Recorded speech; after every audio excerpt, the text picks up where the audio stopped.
There we go. Go ahead, Don.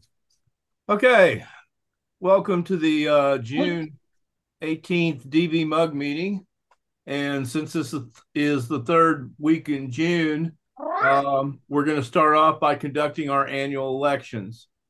Now, for those of you that were here last week, um, is there anybody that doesn't know how the process works? Okay, basically, this is how it works. Um, we have a total of 9 offices. We have 4 officer positions, and we have 5 board positions. Of those 5 board positions, 3 will be elected in one year and 2 on the alternating year. This year is a 3 candidate year, and as we did last month, I will open the floor up for nominations. So if you know somebody you would like to nominate, please make sure you have their permission before you do it, and or you can nominate yourself, or you can not. And after which case we will actually hold elections and we'll be done until next year. So at this point, I would like to go ahead and open up the floor for nominations. Do we have any?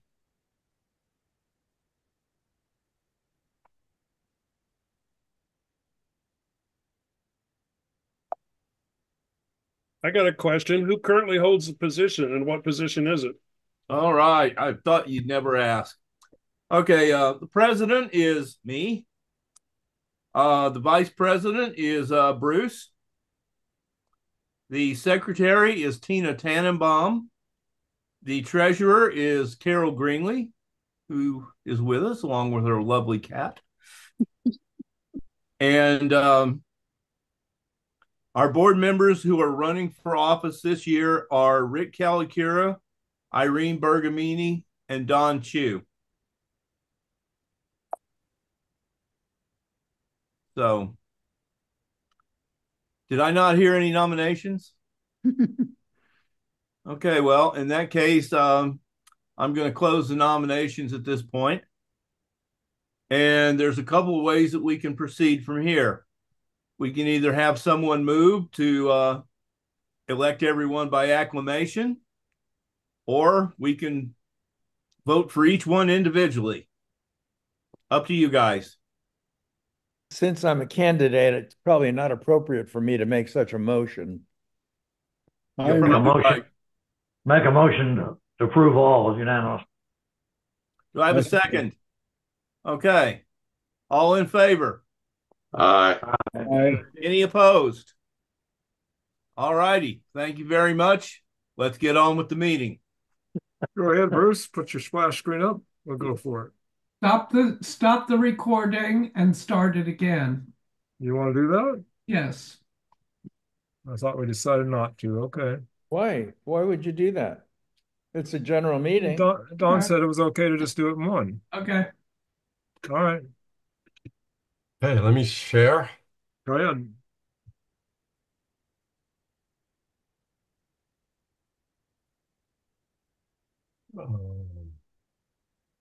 Share. Go Can you see green my full screen? screen. Sorry. Yeah, we can see you. Go green button Okay. full screen, and we're ready to go. And play. Make sure you take that apostrophe out of the word videos for next time.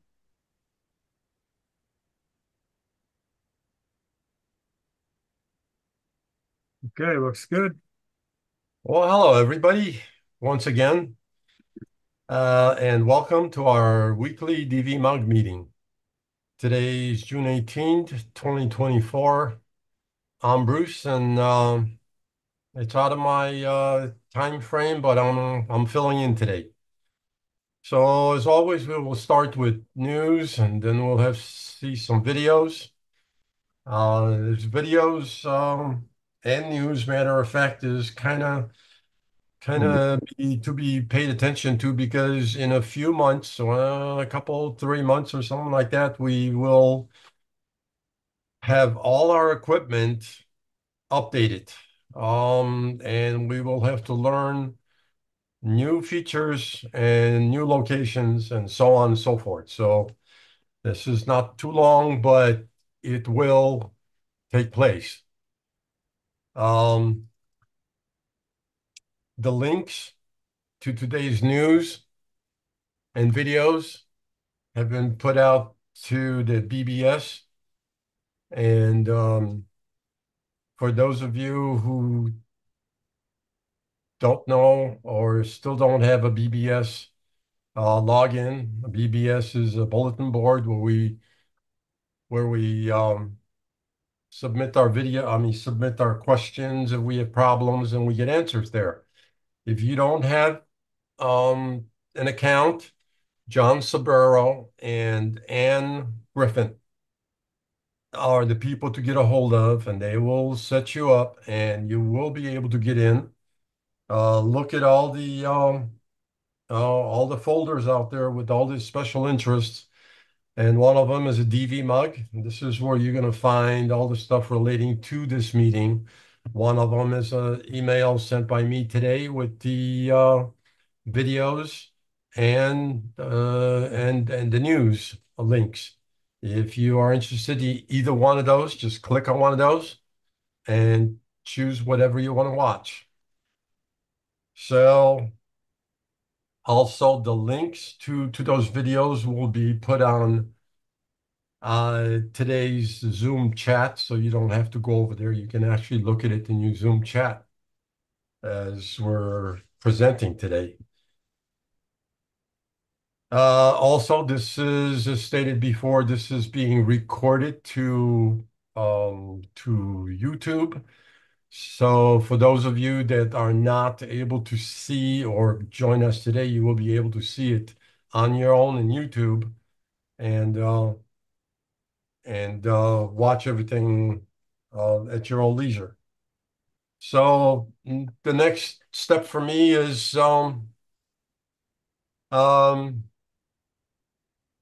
that to start out with the news.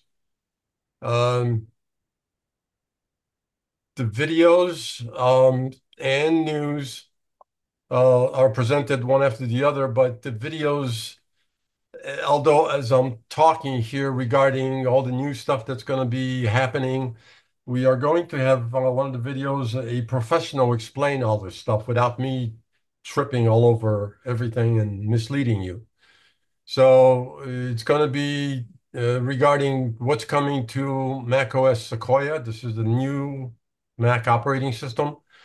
And then we'll have how to share an AirTag, how to create iPad lock screen, new iPad lock screen, how to add widgets to your lock screen on your iPad or on your iPhone, and how to translate on your phone and on your Mac. So without further ado, let's continue with the news.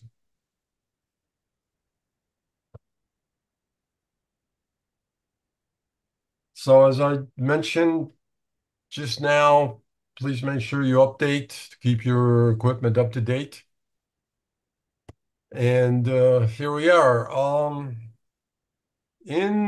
Like I mentioned, a couple, 3 months or so, stuff will be upgraded, and a new iOS beta has been announced with up to 25 new features expected. This is the first beta of the iOS should be made available in July. So, well, I was wrong. It's going to be available sooner than I thought. So here are some of the features. I'm going to run through this because, like I said, Gary's going to explain it in detail. So these 25 features changes will take place in Apple Maps, where you will be able to custom create your routes, and you also will see topographic maps. That sounds helpful. I don't know about topographic maps for me because I don't really hike that much, but that's going to help some people. The next one is Apple Music. Apple Music is going to be able to auto-generate playlists and smarter song transitions in some way, shape, or form.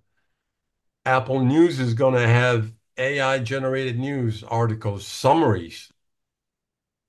The calculator, believe it or not, calculator is coming to the iPad.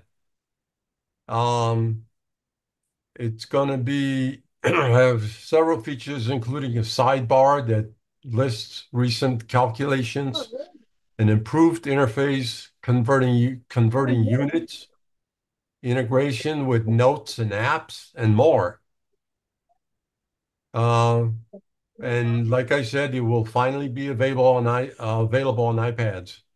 Calendar is going to have deeper integration with the Reminders app. CarPlay, for those of us who do have CarPlay, will have new accessory features, including sound recognition.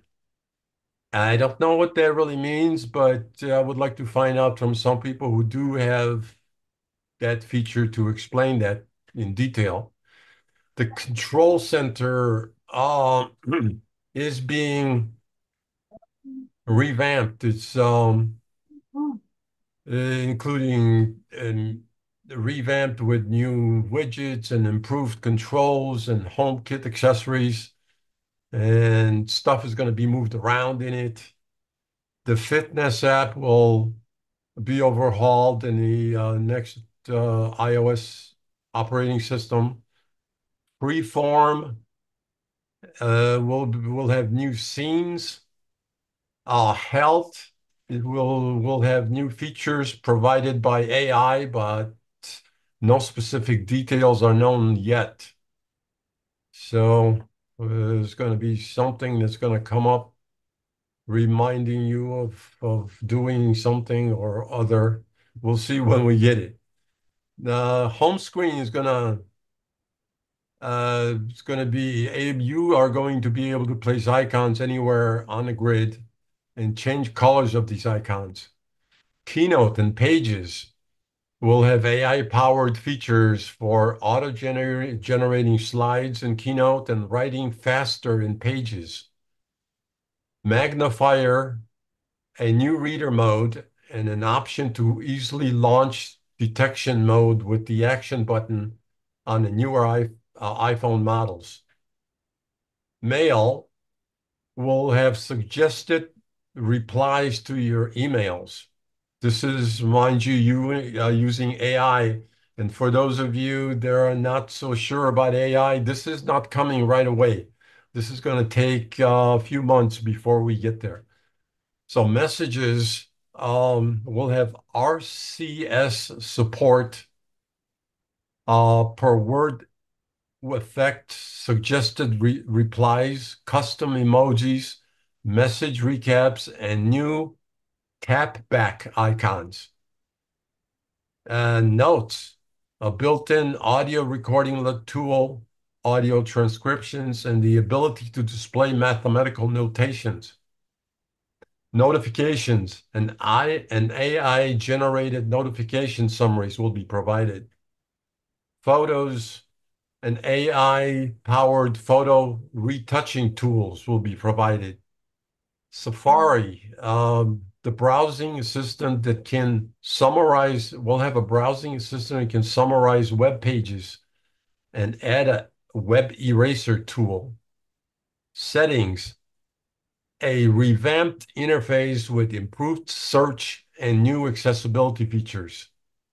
Shortcuts, just when I was getting comfortable with what's in there now, they changed things around. So shortcuts automate complex texts, tasks that is, and more easily.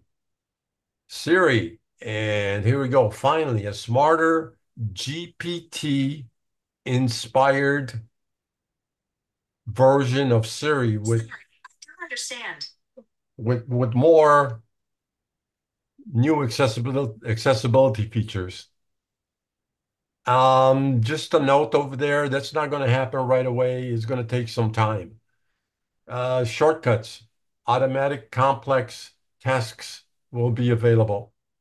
I'm sorry. I skipped one here. Spotlight will have more intelligent search results and improved sorting. And voice memos will have automatic transcription. So that's just a rundown. So, and this will be, again, this will be explained by Gary later on. So let's move on to the next one. The next one is the extended M4 iPad Pro battery lifespan with this new feature. This is from Apple Insider. According to them, Apple, the new M4 iPad Pro and M2 iPad Air models have a separate battery health setting that is new to iPads when enabled, prevents the device from charging beyond 80% at all times. Supposedly that will extend the life of your battery and you won't have to worry about having the thing replaced. Next, this is again from Apple Insider. Apple will allow users to opt into chatbot GPT services in iOS 18 after a deal with OpenAI. Again, this is not coming right away. This is going to take some time, but suppose they've taken steps in order for this to happen.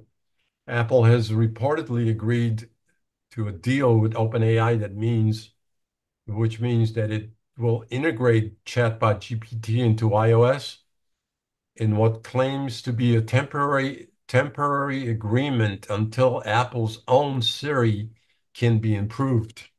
As we all know, Apple was behind and they're trying to catch up. So this is supposedly just until they catch up and the contract's gonna end right there and then. Hopefully. Anyway, another one from Apple Insider. System settings getting shuffled around in iOS 15. Just in case, I mean, I'm just when I was getting comfortable with what they have right now, they changed things around on me. Apple is going to rearrange menus and application UIs, interfaces across the OS, new OS 15. The system settings seeing the biggest reorganization since the app was redesigned.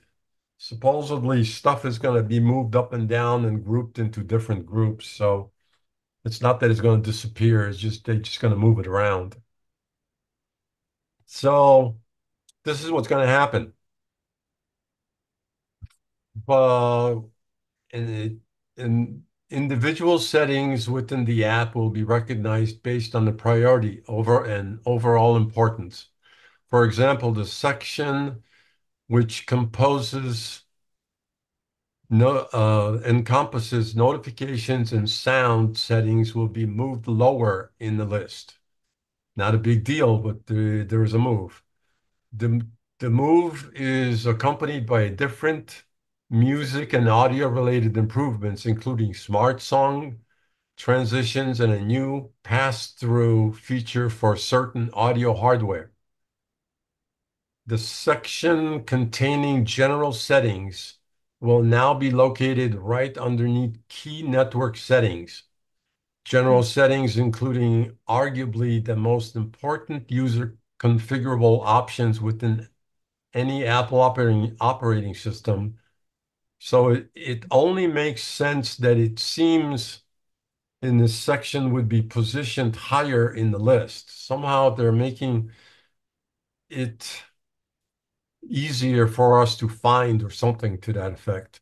Anyway, wallpaper and display related settings will no longer be part of their own dedicated section, but it will instead be lumped together with other options. This means that display related settings will now be located alongside general settings, accessibility settings, and so on. Apple will almost certainly introduce different wallpapers as a way of establishing macOS 15's visual identity. It doesn't It does not appear as though any new wallpaper-related options will make their way to the next iteration of the operating system. So this is basically just a rundown of what's going to be changing, next time in the macOS 15. Moving on, this is from Associated Press. Apple Pay is adding more payment options and expanding to Windows and Chrome users. Apple Pay and Apple Wallet later this year will more deeply integrate financing, rewards, and buy now, pay later options into our iPhones. Sounds like Apple is opening up to other vendors, which is probably good for Apple. But anyway, they're opening up. So that being said, Related to that, Bruce, Apple Pay Later was canceled today immediately. Oh, No more option. Only lasted a year. They said no more okay. today. All right. Thank you very much, John. Just to summarize again, Apple Pay adding more payment options. Biggest change for consumers will be the ability for banks to offer multiple forms of financing to customers within Apple Pay, as well as the ability to pay with reward points or programs through an iPhone or other Apple devices. Apple will now give banks the ability to offer other forms of financing through the same credit cards, like buy now, pay later, monthly installment plans, or use of reward points. Buy now, pay later company Affirm will be integrated into Apple Pay, allowing customers to apply for an account within Affirm inside of an Apple. Affirm is some buy now, pay later company that picks up the tab or something. Apple said that it's owned by now pay later service, which John just mentioned, known as Apple Pay Later, which just was canceled or delayed, is not going anywhere. And the other major buy now, pay later companies like Klarna will also be able to integrate into Apple Wallet. A limiting factor for Apple Pay was that it's only available on iOS devices, which only represents roughly a third of the smartphone market. Apple said it will allow the use of Apple Pay on Windows computers and Google Chrome browsers later this year. Customers will be able to scan a code and approve an Apple Pay transaction on their phones. So this is just a rundown of changes that's being made. Let's move on and see what Gary has to say and explain it in context, I hope. So here's Gary with what's coming in macOS Sequoia. And macOS Sequoia is the iOS 15. I'm sorry, macOS 15. macOS Sequoia is coming in this fall, and here's a look at the few new features in the initial beta release. So here we go. Hi, this is Gary with MacMost.com. Let's take a look at some of the new features coming in macOS Sequoia.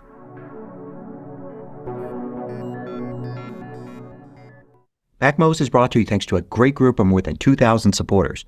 Go to MacMost.com/Patreon. There you could read more about it, join us, and get exclusive content and course discounts. So this week, Apple announced the next version of macOS, Sequoia. They released the developer beta, and in July, we'll have a public beta, and then we'll get the final version released to everybody this fall. Now, a lot of the new features revolve around AI, and those aren't wired in yet in the first developer beta, but there's still a lot of cool new stuff to take a look at. So first, let's take a look at window tiling.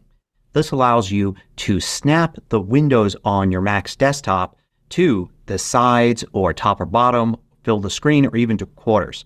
So it's basic Windows management. It's not going to replace some of the third-party apps that have all this advanced functionality, but for most users, it will get the job done. There are a few ways that you can use it. One is that you could simply drag the window over to, say, a side, and you can see when I do so, it shows me this area where it would snap into that space. And if I were to drag it to the right, you could see it would do it there. If I drag it up just into the middle, you can see how it wants to fill the whole space. Now you can also drag all the way to a corner and it will want to fill a quarter of the space like that. Now you can also drag the window around and hold down the Option key, and then you'll get these little spaces that you could drop into. And there's some settings for this in System Settings. If you go to Desktop and Dock and scroll down, there's a new section under Windows where it's got Tile by dragging windows to screen edges.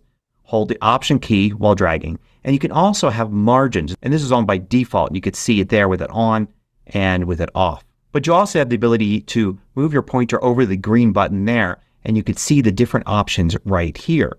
So I can move this, say, to the top half of the screen like that.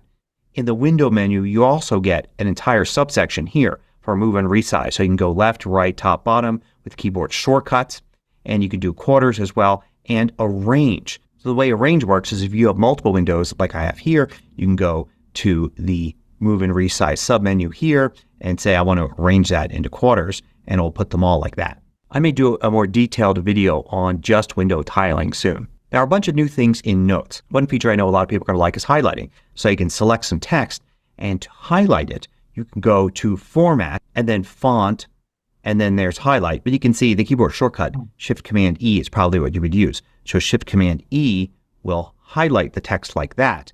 So you can easily highlight text.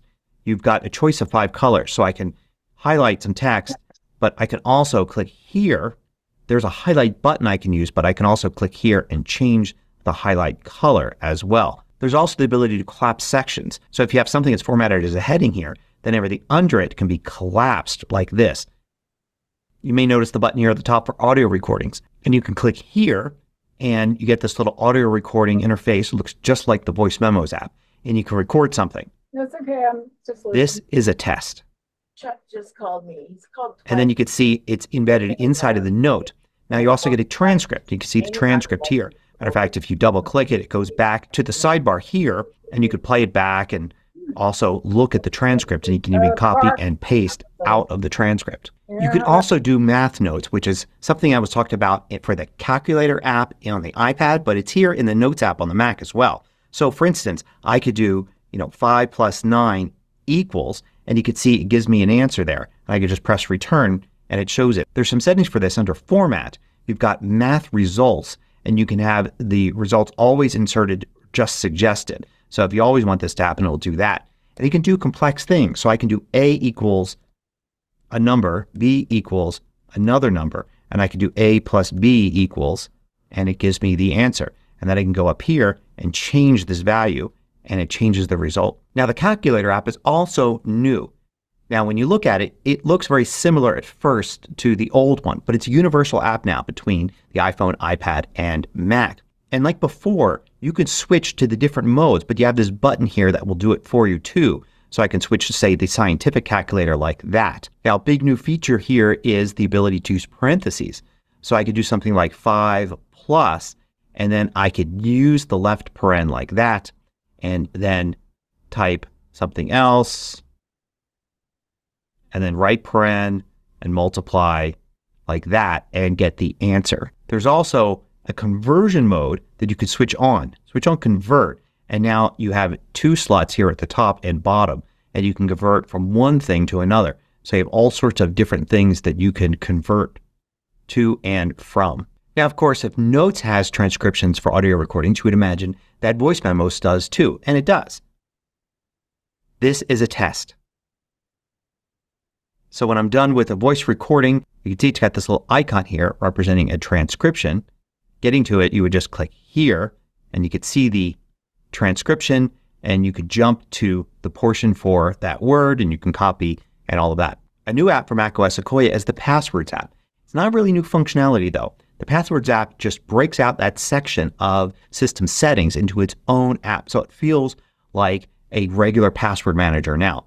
You can go to this Passwords app, access all the same stuff that you could before in system settings, but now it kind of looks a little bit more like notes and reminders with this sidebar here. But actually accessing the information and storing the information, it's just a lot nicer to have it in its own app like this. And there's also going to be a Windows version, which is great, meaning that you can go with Apple's password manager even if you sometimes need to log into a website on Windows or some other device. The Messages app has some new things, and the biggest one, the one that's going to get the most attention, is you can now send later. So you can set it up like that. You can schedule a time and date to send the message.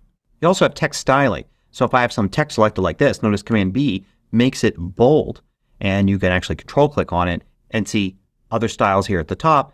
You also can apply text effects. So you can use an effect like, say, shake, and you can see how it applies an effect there. The other person, if they're using iMessage, will be able to see that effect as well. So you can have certain words emphasized in different ways in your message. And tap back just got a lot more powerful. Before I could control click on this and I could choose a general tap back thing like a heart or a thumbs up. But now I could actually click right here and choose any emoji I want and have that for tap back. Now whenever you're using your webcam, whether it's with Zoom or FaceTime or something else, you have controls here in the menu bar where you can turn things on like portrait mode, studio light, and all of that depending upon your webcam. You can do this with Apple's webcams, for instance. Now you've also got this background setting here. So I can have the background removed and replaced with something else. And I can choose a solid color like this. I could choose an image like this. And I can even choose one of my own photos or just add one here. So I could have anything as my background. So the Calendar app and Reminders app are now linked at least a little bit. So now when you go to add an event in the calendar, you can do it just as before, but you can also add a reminder like this. So this is a full form for adding a reminder in the Reminders app. And you could do it here in the calendar. So you don't have to switch apps. In addition, you'll see any reminders that you have set with a time and date in the calendar. So let's go to the Reminders app here. I'm going to add a new reminder like that. So you can see this has a time and date set. So now when I look at the calendar, that reminder is actually in my calendar as well as in the Reminders app. So you can just look at your calendar to see what reminders are due today. You can see here there's actually a switch to turn it on and off. Now Safari's got a bunch of new improvements, but a lot of those require AI, so they're not really there yet. Like for instance, you can see the beginnings of highlights, which should give you, say, a summary and a table of contents for this article here, but it doesn't quite come up. It just gives the title right now and a show reader button. But what is already in place is this new ability that when you're looking at a web page that's a video, not really an article, in addition to seeing show reader, you're also going to see this video viewer option here. It's also under view, under enter video viewer. This will only be active if it's mainly a video page like this one. And you could see the keyboard shortcut Shift Command R changes to this. So you could use the same keyboard shortcut to basically just go to reader view for an article or just go to video viewer if it's a video. And then you get something that looks like this that focuses on just the video and cuts the rest of the page out. Freeform has a new feature called Scenes. This is basically like bookmarks for a freeform board. So the idea is that suppose that you want to show somebody some information, but you really want to start off showing them this. And you don't want to have to go and zoom in on that particular area. You could go down to the bottom here and add a scene. And this sets this up as a scene in the list here. And then I could go somewhere else and maybe zoom out a bit and set this up as another scene. And now I can use these scenes here to jump really easily between sections. So you could basically use Freeform as a presentation tool now. There are even some keyboard shortcuts here to move between scenes. And another new feature Freeform has is snap to grid. So before you had a grid, but now you actually can have it snap to it to make it easier to build nice looking freeform boards. There are going to be some new AI features in photos, like the ability to create really smart memories and also to edit objects out of photos.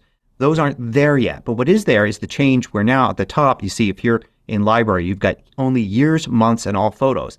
Days isn't there. Instead, it's under collections. So the idea is that different ways to organize your photos are under collections, and days kind of fit into that more than just the months and years.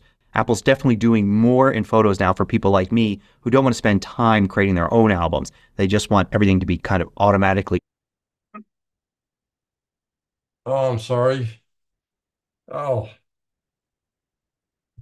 Hi, this is Gary with MacMost.com. Let's take a look at something called Macintosh. This is kind of a look away. It could even be in your pocket, and it basically use Freeform as a presentation tool now. There are even some keyboard shortcuts here to move between scenes.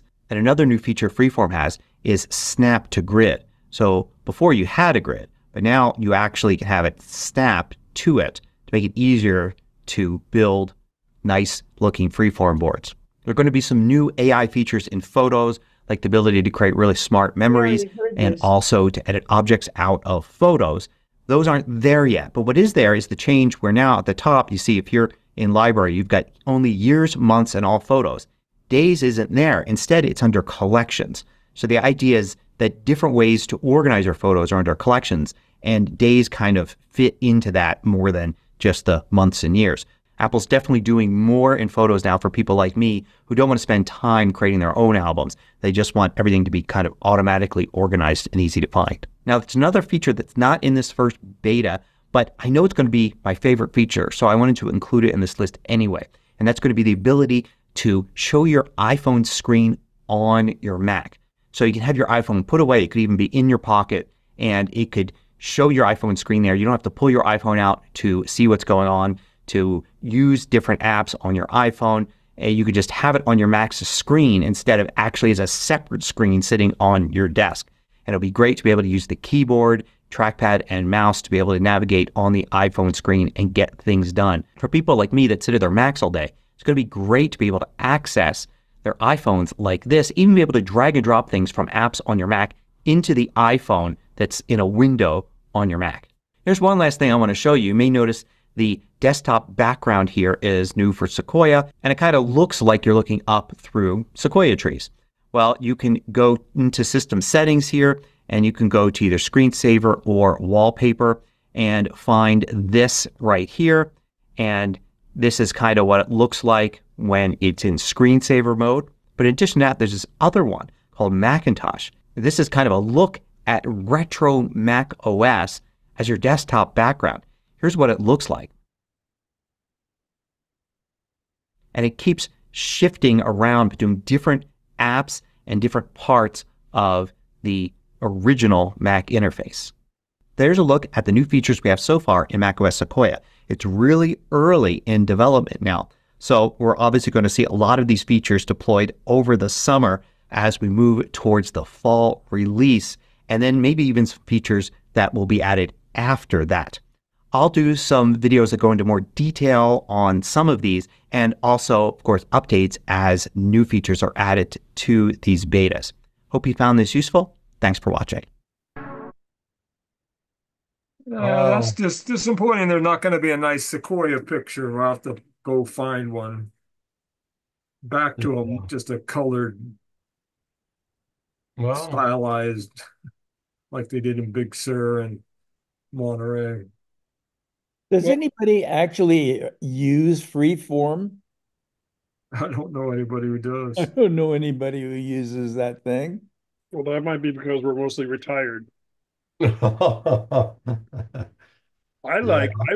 really getting, I had to set up a special shortcut on my phone if I wanted to delay sending a text message.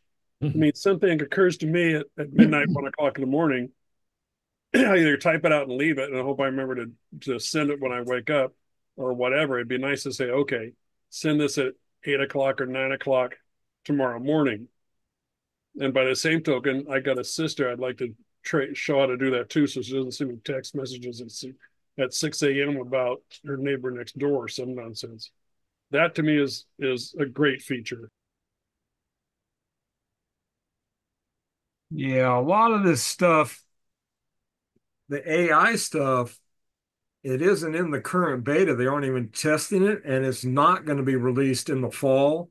It's going to come over the next, some of it may not come until a year from now.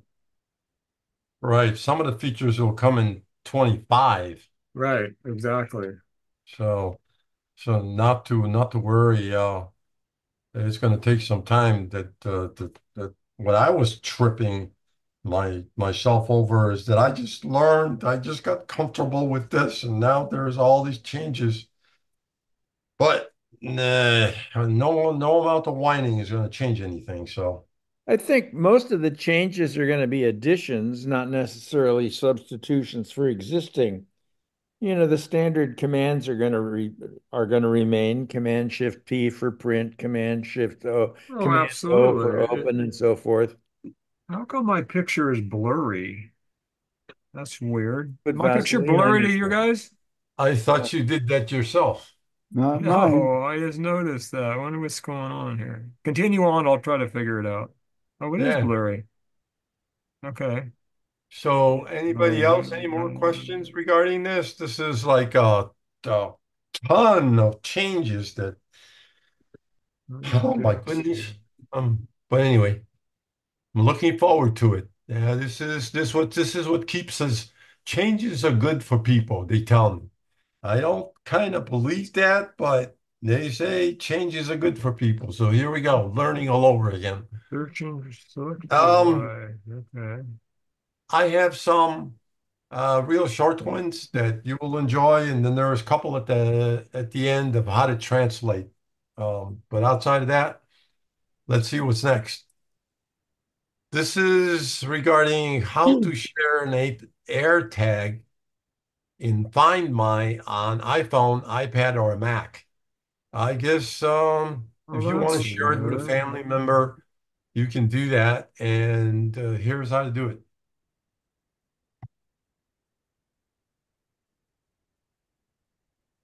If you share an item with friends or family, like your keys, you can share an AirTag or a Find My compatible item so you can all keep track of it. In this video, we'll show you how to share an AirTag in Find My, accept an invitation to a shared AirTag, and how to stop sharing. Before you start, make sure two-factor authentication is turned on for your Apple ID. You and everyone you share with must be signed into iCloud and have iCloud keychain turned on. All set? First, let's learn how to share an AirTag with someone.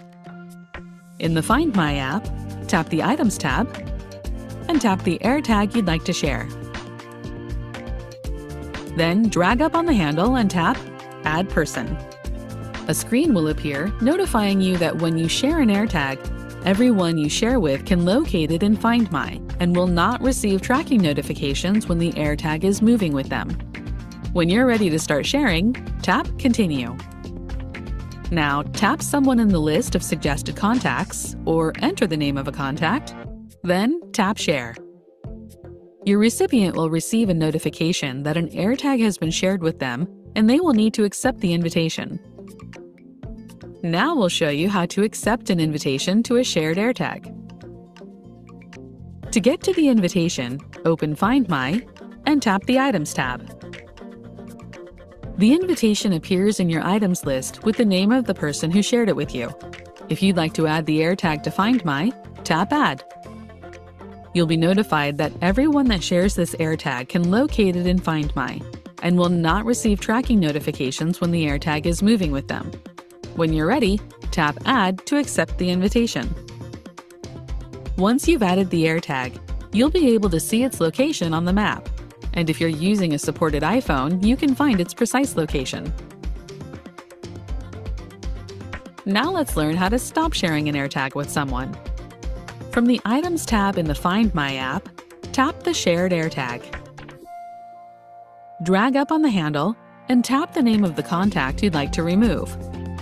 Now tap Remove, and a screen will appear notifying you that your contact will no longer be able to locate this AirTag in Find My and may receive tracking notifications when the AirTag is moving with them.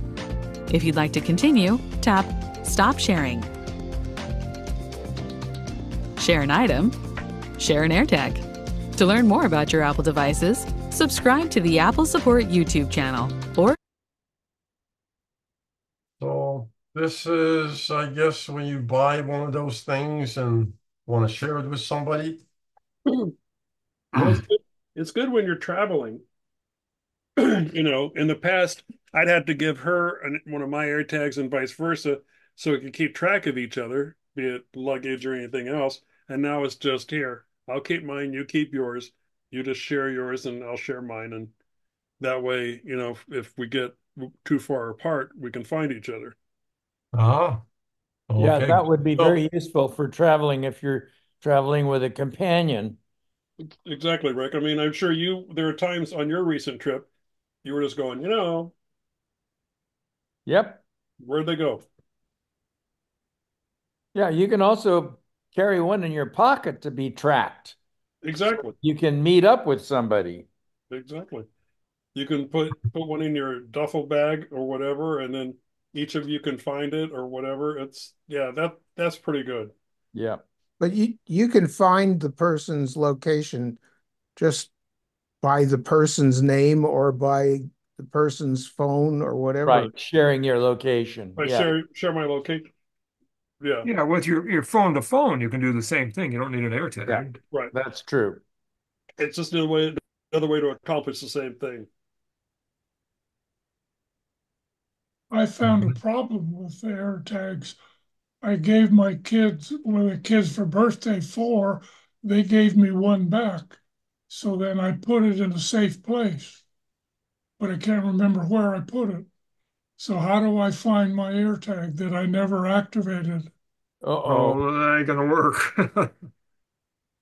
Well, yeah, because you can't even have it play a sound unless your kids signed it up. Then they can find it for you. Somebody had to attach it to an account to be able to find it. You had to activate it, turn it on. Yeah, that's when I got it. I thought, well, I don't want to start it now, but now I see I should have. Yeah. And the well, yeah, batteries last Jerry, about a year. They're CRT 2032s. They can last quite a while. I mean, we've had ours for over a year and they're still working. Is that right? Yeah, mine only lasted a year. Yeah. Maybe it's how long you use it. I mean, we had ours on our keys, and then when we travel, we had it in our luggage. And you know,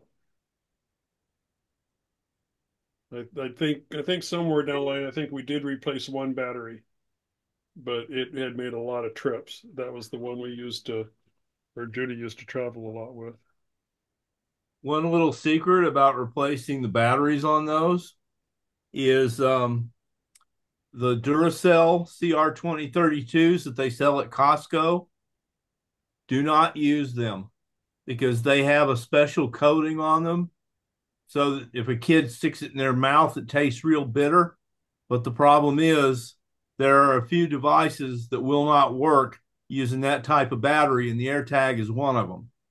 Yeah. I buy So mine from a cheap supplier on Amazon by the dozens because I use them in a lot of things. yeah, I got some from Amazon. It's like $7 for 20 of them, Yeah, they're cheap. which is, yeah, it's a really good deal. hmm. Well, Jerry, all I got to tell you is I had an incident sort of the same, except that where I forgot stuff, except that it involved the password to my iPhone. When I had an iPhone 5, I I, I have no idea what happened. They didn't fall. I just forgot the password to my phone. And it was like I was cut off at the knees. I didn't know anything. I didn't remember anybody's phone number, nothing. So it went on for about a week and a half. And I'm not kidding you. I think I told everybody I was laying down to sleep, or was sleeping or something like that. And I woke up, password just appeared. And I ran over, typed that password in. Believe it or not, it worked. So one of these days, you're just gonna come up and say, I know where it's at. Oh yeah, I'm waiting for that day, but Well, Yeah. it's been over a month now. the easiest way to find it is to buy another one. You're right. Yeah. Absolutely. The only thing I've got is I live in a small apartment, so but still it hadn't showed up yet. When I when I did it, I knew I said I got to put this in a safe Yeah. place It's always, I'll put it here. It's special. I'll remember. No. So if you forget your Apple phone password and there's no way you can get into it, if it's signed into your Apple ID, which it should be, you can go to another device or on the web and you can remove it from your account, and then you can just erase it because it's not locked anymore and start over. And then resync it to iCloud and you'll get your data, your stuff back. Yeah, I didn't think of that at that time, so but I know what he means. Oh Especially yeah, if you we have a get back, if backup you have too. a good reason to I'm have it sorry. backed up all the time, every Yeah. night, it'll automatically. Here's another short one. This is about how to create a custom iPad lock screen. Um, you can, I guess, put anything you want up there. So let's see. You can customize the lock screen on your iPad with photos, widgets, and more. Here's how. You can begin customizing directly from the lock screen or from the Settings app.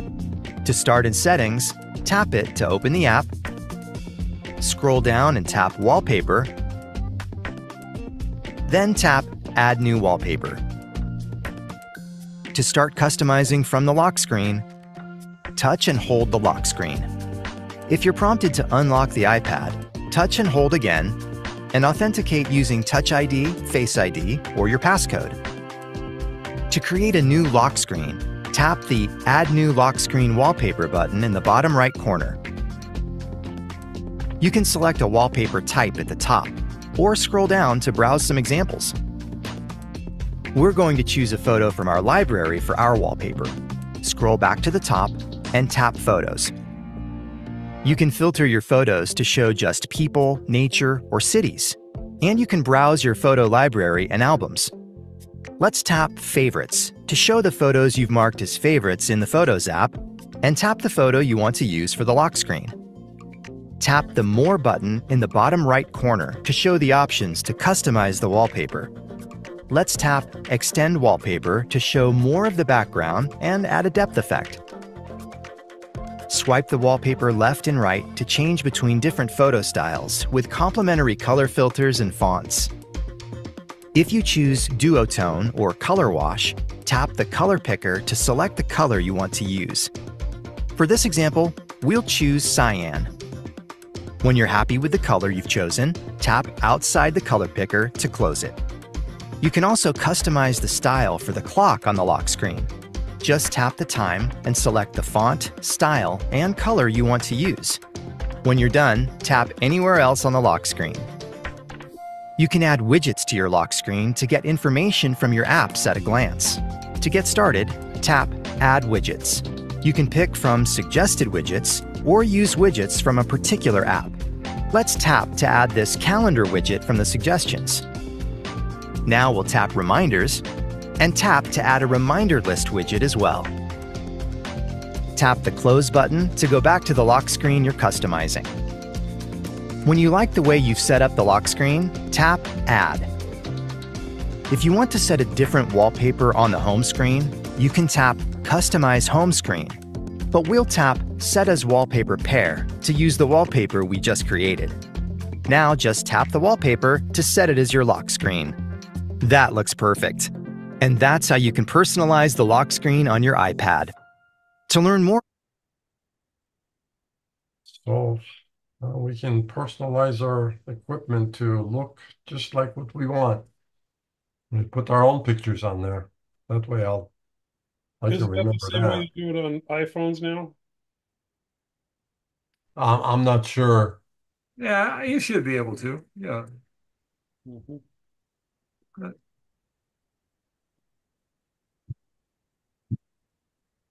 Anybody else with a question? I haven't tried it, so I don't know. Next one is sort of the same, but not. This has got to do with widgets. So how to add widgets to your iPad lock screen.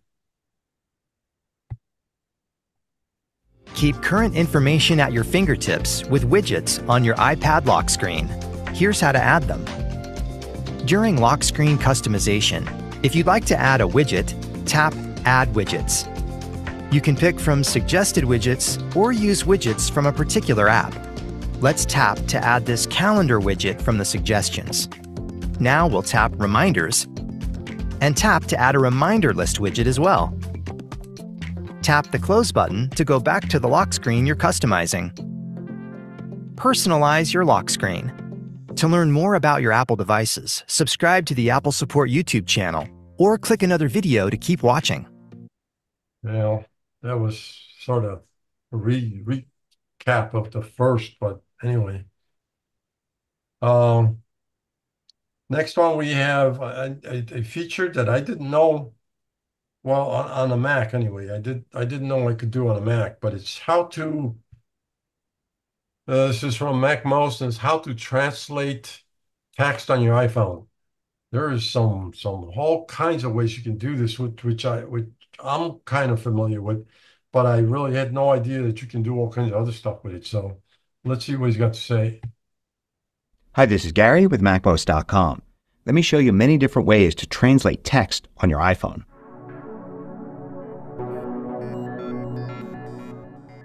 MacMost is brought to you thanks to a great group of more than 2,000 supporters.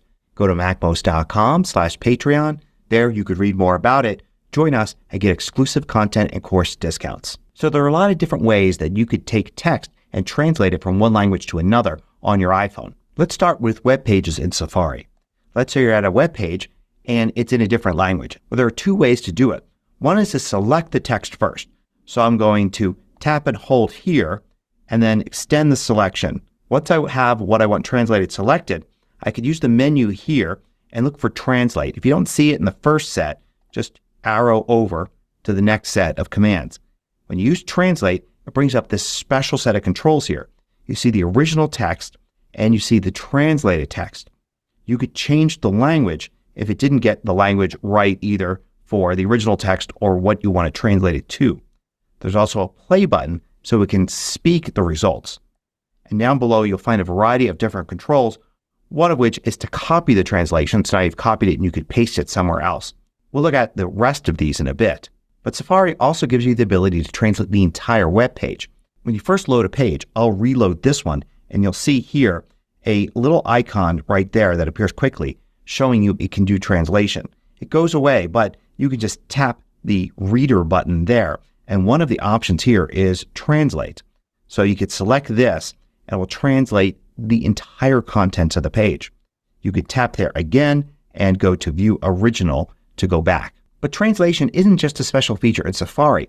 It's actually system-wide in iOS. So for instance, in the Messages app here, I've got a message here I want to translate. If I just tap and hold it, one of the options here is Translate.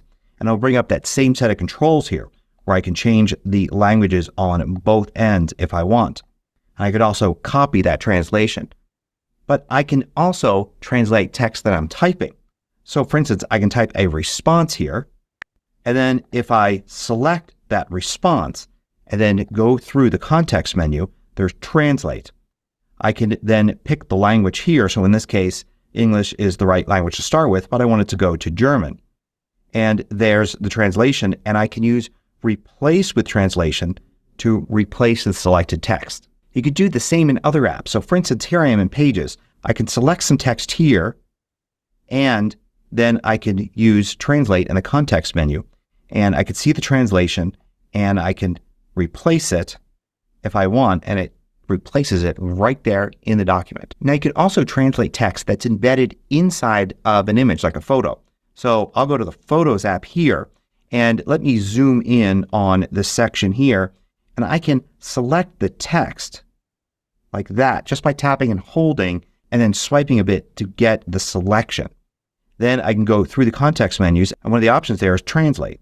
I'm going to change the language back to English and I get my translation. But this will work on images outside of Photos as well. Here I am in the Files app and I've got a JPEG image and I could just tap and hold on that and select the text there and then I can find Translate in the context menu. I could have also tapped this button here at the bottom right, and that automatically selects any text it can find in the image, and I can tap the translate button and it'll actually translate it in place. I see the translation on top of the image. This works on web pages too, but it can be kind of tricky. Here I am on an actual web page and there's just an image embedded in this page. Selecting text here can be a little bit tricky. Sometimes you tap and hold and it gives you a context menu. Other times it allows you to select. So it's a bit hard to do, but if you can select the text, then you can use translate there. If you just can't get it to work on a specific page or with a specific image, there is a fallback, and this will work in a variety of different apps, even ones that don't let you select text. And that's to take a screenshot. You don't save the screenshot, but you use the screenshot preview to do the translation. So for instance, I'm going to zoom in here on this piece of text. And I'm going to then take a screenshot by holding the side button and the volume up button. And then I get the little preview here at the bottom left. I'll tap that to go to the preview. Now once I'm in this preview here, I can sometimes select the text or tap this button here at the bottom right and it will select text for me. And then one of the things I can do is translate, and it'll actually translate the text in place. Or I could try selecting here like that and then use the menu translate like that to get all these options, and maybe it's a little easier to read as well. And once I'm done with it, I can just use the trash button there at the top and delete the screenshot if I don't want to save it. Now I can also translate live images through the camera. One is to use the actual camera app here. And I've got a sign here. I just printed this out on a piece of paper. But imagine it's a real sign that you're seeing in real life. Notice that the yellow box kind of forms around some text. I can now tap this button here at the bottom right and it'll kind of select that text there. And I've got that text selected. I can go in with a tap and drag, select it like that, and use translate to translate this. And I never actually even took a photo here. So I'll just exit the camera app having done my translation. But there's another way to do it, and you could do lots of different things in a special app that comes on your iPhone. It's the Translate app. You'll see it here. If you don't find it on any of your home screens, then go to your last home screen, the app library, and search for it there. Translate's built into your iPhone, so you've got it. Now you have several different modes in the Translate app. One here allows you to type or to speak, and then it will give you the translation.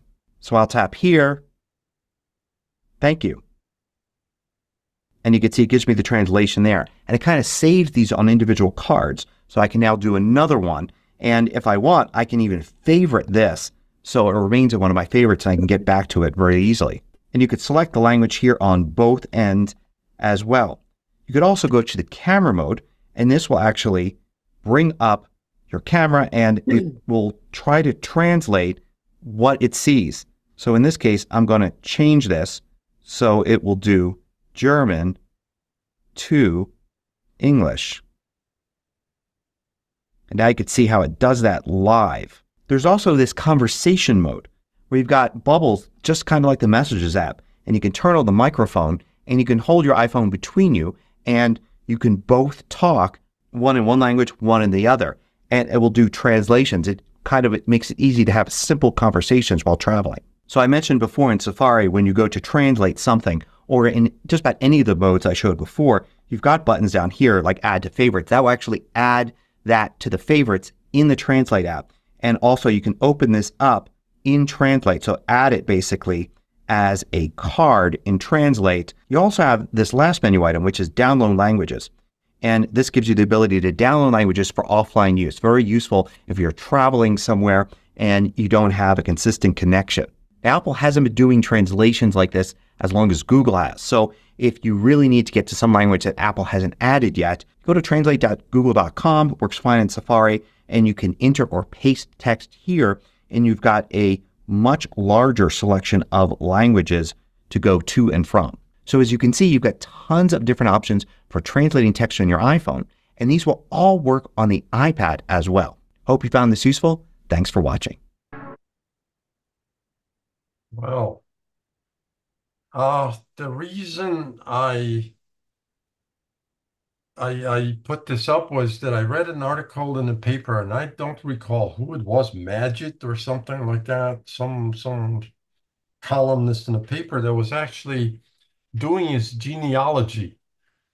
And he tracked himself back to Germany, and he was using grave markers. He was actually using the camera to capture the writing on the grave markers to translate and add to his genealogy.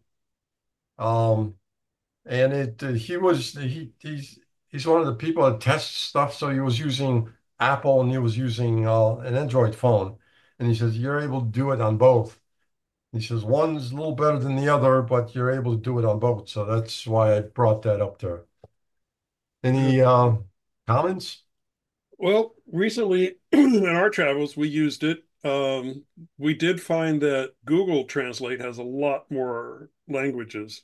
So we basically stayed with that. But we use it to read menus, street signs, like, where the hell are we? So we'd hold up there, oh, it's Taylor Boulevard and Montevideo or something. Lord knows we couldn't read Greek, so it was like, whatever. And very helpful.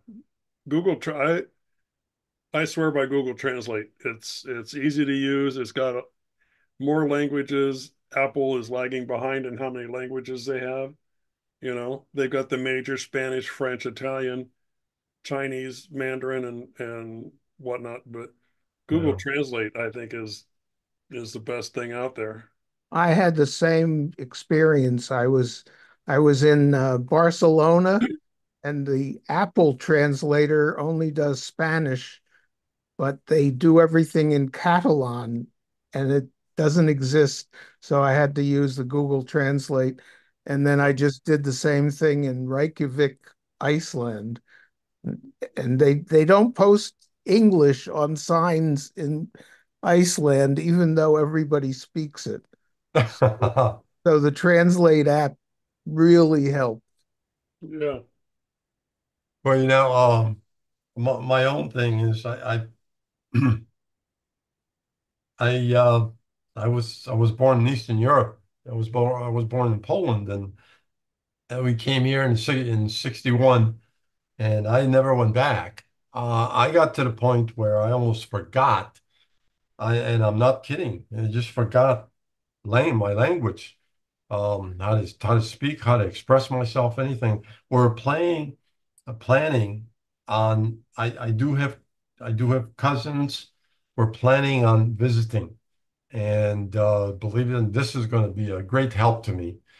I can get around, but I can't really explain stuff or because language changes, and what I remember and I mostly forgot, and so I hope this helps me out when we get there. So if this happens, but anyway, that's why I picked this up. Not only this, you can also do it on a Mac. So here's the last video, and he explains how to do it on a Mac also. So let's see. Hi, this is Gary with MacMost.com. Let me show you how easy it is to translate text on your Mac. MacMost is brought to you thanks to a great group of more than 2,000 supporters. Go to MacMost.com/Patreon. There you could read more about it, join us, and get exclusive content and course discounts. Now, since macOS Monterey in 2021, your Mac has had the ability to translate text natively across all different apps. So this isn't something just built into, say, Safari. You can do it almost anywhere. Let's start with Safari though, and say you're on a web page and you've got some text and it's not in the language you speak. You can select text, and one of the things you can do with this text is translate it. To bring this up, you need the context menu. You can get to that by control-clicking on the selected area, or two-finger click on a trackpad, right-click on a mouse. And then one of the options you should see here is Translate. If you select that, it brings up the special interface here. It tries to guess what the language is, and it will put that up here. But if it gets it wrong, you could select another language. Then it will translate to your language or the last selection you made here. So you can have it translate to something else if you like. It puts the translation here and you can scroll through it. Notice there are even play buttons here and you can have it speak the original text or the translation. And at the bottom there are additional buttons. In this case you can copy translation and now you can paste it in elsewhere. But as I said, it's not just in Safari. It comes in super handy in other apps as well. So for instance here in Messages, if I get a message and it's not in English, I can select that text, bring up the context menu and use Translate. And I can get a translation for that the same way I can get it in Safari. And you could translate the other way as well if you want. So for instance, I can type something here and then select it. Just going to use Command A for that. And then Control click on it here and use Translate. It's going to correctly identify the language as English. And then I can change this language here to what I want. And you can see that translation. I can replace with translation here. So I don't have to copy it and then paste it. I can just click that and you can see how it replaces it there. So here as another example, I'm in Pages. So I can now select text here in Pages, use the same idea and translate here with the context menu. It correctly identifies the language that this is in. I can set the language to go to and there it is. And I could just read this or I could have it speak it to me or I can copy it or I can just replace that text since I'm editing here in Pages. Now when selecting languages here, you'll notice that you only have a small selection of languages. This has actually grown since macOS Monterey. Apple's added more and more and they will continue to do so in the future. And you can go here to Manage Languages, which takes you to System Settings, where you can see languages that you can download. And then once downloaded, you can actually do this on device. So it won't be calling out to the internet for a translation. Now you can also do the same in Photos. This combines two different features of your Mac. One is live text, being able to select text inside of images, and the other is Translate. So for instance here with a picture of a menu, I can zoom in on it, although I don't really have to. And notice I get the pointer changing to indicate that I could select text here. So if I select this text, and now I can Control click on that, and the Translate option is there. And it will translate that for me. This will work in other apps besides Photos. So I have an image here, I can double click it, and it will open up in the default app preview. And here I get the text indicator there showing that I can select it. Notice the text is even at an angle here. So it's still picking up what it is. And now I can Control click on it and translate this text. Sometimes if the text isn't clear or there's a lot of it, it may take a second or two for the pointer to change.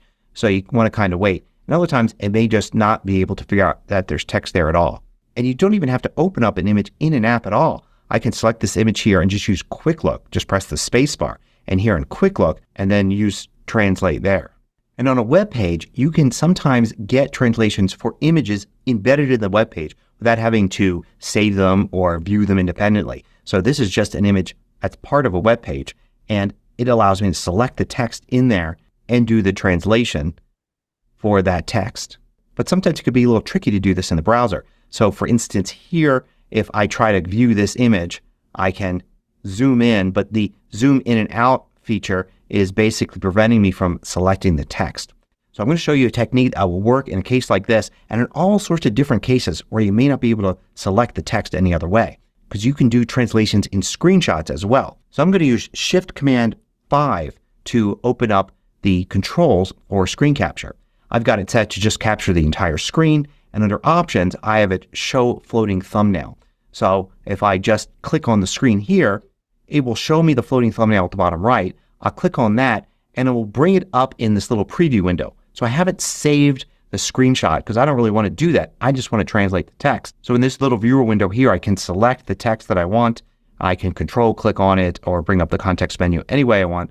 And then I can translate like that. So this will work in all sorts of different cases when you can't select the text any other way. And now I can just click the trash button here just to get rid of that screenshot without saving it. Now there's a Safari specific translation feature that will translate an entire page for you. So when you first load up a page, you may see translation available at the top. That'll just be available there for a second, but then the button moves over here. You can click that and you can use Translate to English and it will translate the whole page. And then you can click here again and go to View Original. You also have this ability in the View menu under translation, and then you've got the same item here. Google Chrome has a similar feature. You can see it right here in the menu bar. You can click that and translate the whole web page to English. You can also select text here, and when you control click it, right click or two finger click, you get a special Google Chrome translation feature. It's not the same as what the other apps in your Mac are going to use, and this will translate with Google.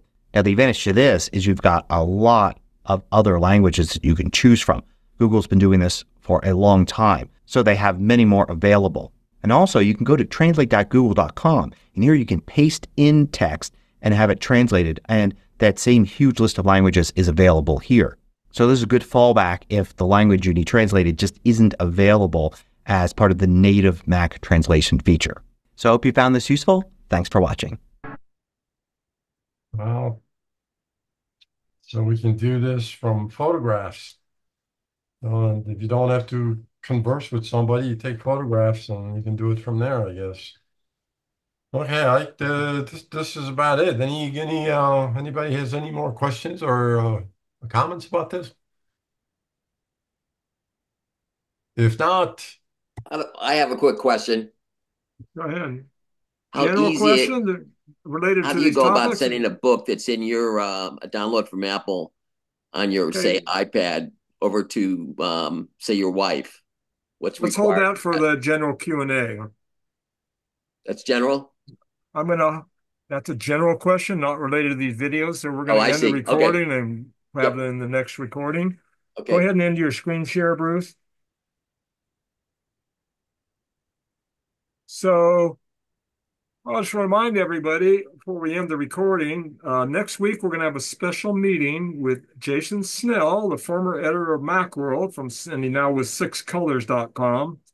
And every year he comes after WWDC and gives us his take on that. He was there on Mac Break Weekly this morning. He was there for 2 days and going to meetings and about all the new stuff. So that will be something to look forward to. And anybody who's watching this on YouTube, DVMUG members can see the next hour of general Q&A with the link will be available on the DVMUG BBS.